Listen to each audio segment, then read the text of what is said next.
12वां अध्याय सृष्टि का विस्तार। श्री मैत्रेय जी ने कहा, विदुर जी, यहाँ तक मैंने आपको भगवान की काल रूप महिमा सुनाई। अब जिस प्रकार ब्रह्मा जी ने जगत की रचना की वह सुनिए। सबसे पहले उन्होंने अज्ञान की 5 वृत्तियां तम, अविद्या, मोह, अस्मिता, महामोह, राग, तामिस्त्र, द्वेष और अंधतामिस्त्र, अभिनिवेश रची। किंतु इस अत्यंत पापमयी सृष्टि को देखकर उन्हें प्रसन्नता नहीं हुई। तब उन्होंने अपने मन को भगवान के ध्यान से पवित्र कर उससे दूसरी सृष्टि रची। इस बार ब्रह्मा जी ने सनक, सनंद, सनातन और सनत कुमार ये 4 निवृत्ति परायण उद्धवरेता मुनि उत्पन्न किए। अपने इन पुत्रों से ब्रह्मा जी ने कहा, पुत्रों, तुम लोग सृष्टि उत्पन्न करो। किंतु वे जन्म से ही मोक्ष मार्ग, निवृत्ति मार्ग का अनुसरण करने वाले और भगवान के ध्यान में तत्पर थे, इसलिए उन्होंने ऐसा करना नहीं चाहा। जब ब्रह्मा जी ने देखा कि मेरी आज्ञा न मानकर ये मेरे पुत्र मेरा तिरस्कार कर रहे हैं, तब उन्हें असह्य क्रोध हुआ। उन्होंने उसे रोकने का प्रयत्न किया, किंतु बुद्धि द्वारा उनके बहुत रोकने पर भी वह क्रोध तत्काल प्रजापति की भौहों के बीच में एक नील लोहित, नीले और लाल रंग के बालक के रूप में प्रकट हो गया। वे देवताओं के पूर्वज भगवान भव रुद्र रो रो कर कहने लगे, जगत पिता, विधाता, मेरे नाम और रहने के स्थान बतलाइए। तब कमल योनि भगवान ब्रह्मा ने उस बालक की प्रार्थना पूर्ण करने के लिए मधुर वाणी में कहा, रो मत, मैं अभी तुम्हारी इच्छा पूरी करता हूं। देवश्रेष्ठ, तुम जन्म लेते ही बालक के समान फूट फूट कर रोने लगे, इसलिए प्रजा तुम्हें रुद्र नाम से पुकारेगी। तुम्हारे रहने के लिए मैंने पहले से ही हृदय, इंद्रिय, प्राण, आकाश, वायु, अग्नि, जल, पृथ्वी, सूर्य, चंद्रमा और तप ये स्थान रच दिए हैं। तुम्हारे नाम मन्यु, मनु, महिनस, महान, शिव, ऋतध्वज, उग्ररेता, भव, काल, वामदेव, धृतव्रत होंगे तथा घी, वृत्ति, उष्णा, उमा, नियुक्त, सर्पी, इला, अंबिका, इरावती, सुधा और दीक्षा ये 11 रुद्रणियां तुम्हारी पत्नियां होंगी। तुम उपर्युक्त नाम, स्थान और स्त्रियों को स्वीकार करो और इनके द्वारा बहुत सी प्रजा उत्पन्न करो, क्योंकि तुम प्रजापति हो।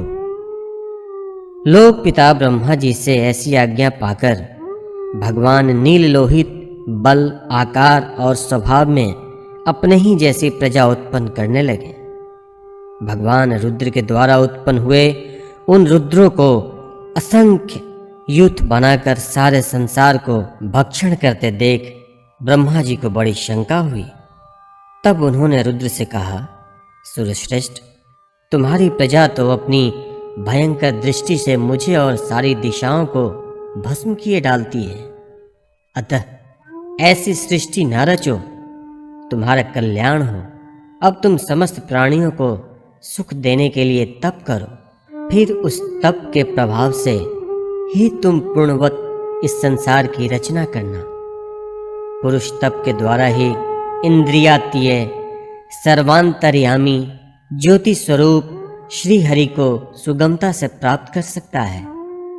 श्री मैत्रेय जी कहते हैं, जब ब्रह्मा जी ने ऐसी आज्ञा दी, तब रुद्र ने बहुत अच्छा कहकर उसे शिरोधार्य किया और फिर उनकी अनुमति लेकर तथा उनकी परिक्रमा करके वे तपस्या करने के लिए वन को चले गए। इसके पश्चात जब भगवान की शक्ति से संपन्न ब्रह्मा जी ने सृष्टि के लिए संकल्प किया, तब उनके 10 पुत्र और उत्पन्न हुए। उनसे लोक की बहुत वृद्धि हुई।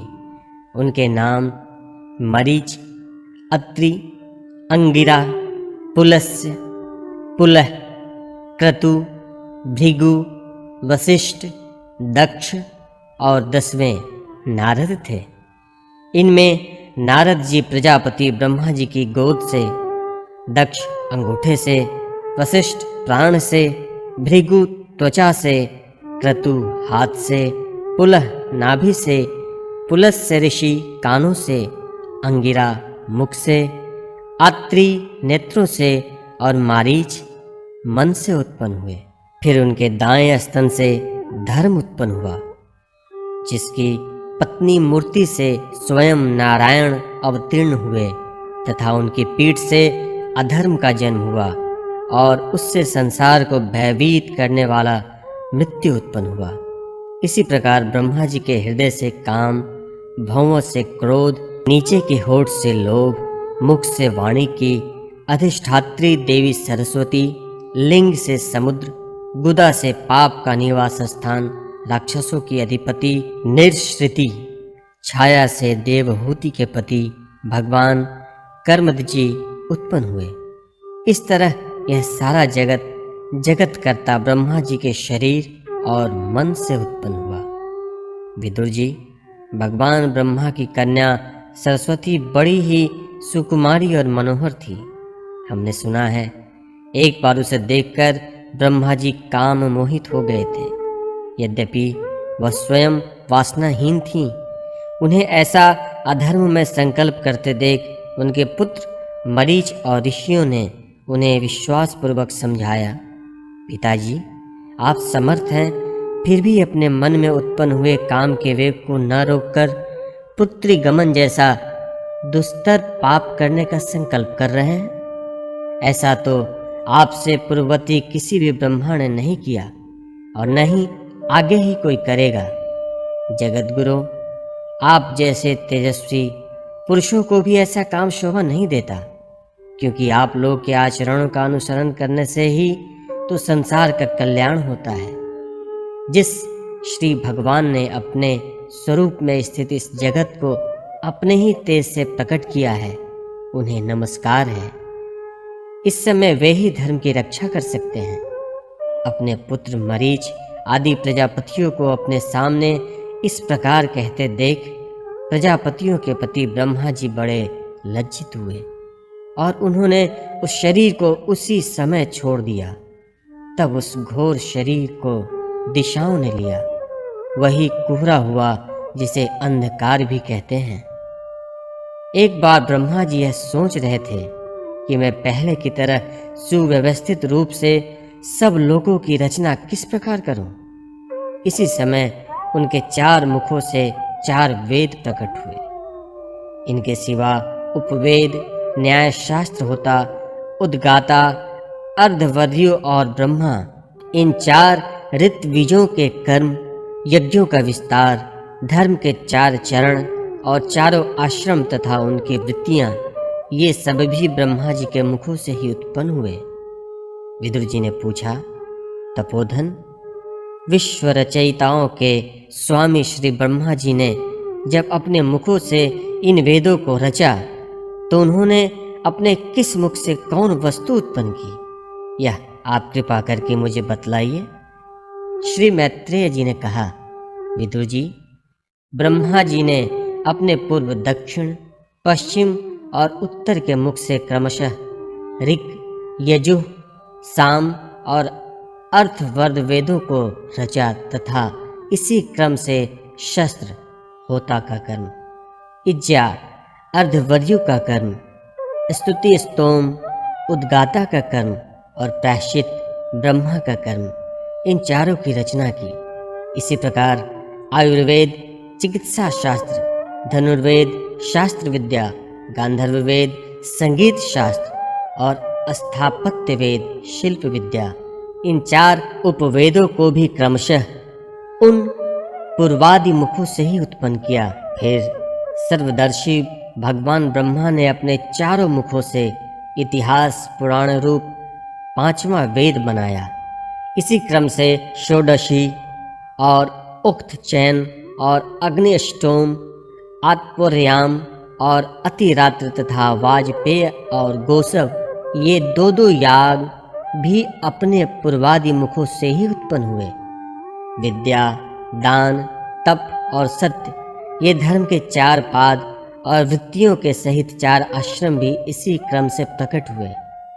सावित्र, प्रजापत्य, ब्राह्म और बृहत, ये 4 वृत्तियां ब्रह्मा जी की ही तथा वार्ता, संचय, शालीन और शीलोच्छ, ये 4 वृत्तियां गृहस्थ की हैं।